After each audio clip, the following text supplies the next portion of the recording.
పొద్దున పూట్ల ఈ తల్లిదండ్రులు అమ్మేవాళ్ళు. తల్లిదండ్రులు ఆ పని పొద్దు నుంచి సాయంత్రం దాకా చేస్తే స్కూల్ లేనప్పుడు స్కూలు ముగిసిన తర్వాత తమ పిల్లలకే ఆ బాధ్యత అప్పచెప్పేవాళ్ళు. అదొక వారసత్వంగా సంక్రమించింది దశాబ్దాలు. కానీ ఇప్పుడు మీరు చూస్తే వాళ్ళు కనబడట్లా ఎక్కడా కూడా.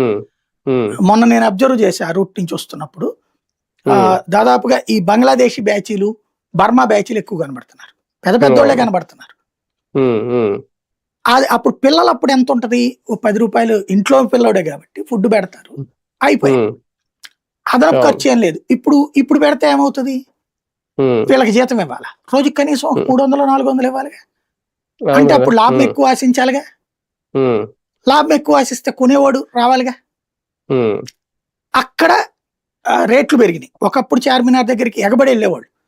మీరు హైదరాబాద్ ఢిల్లీలో ఇప్పుడు మనకి ఇక్కడ పూసలు ఈటెట్లు అమ్ముతుంటారు చూడండి, పూసలు, గిల్ట్ నగలు ఇవన్నీ కూడా షాపుల్లో పెద్ద పెద్ద బాక్సులో పెట్టి అమ్ముతారే.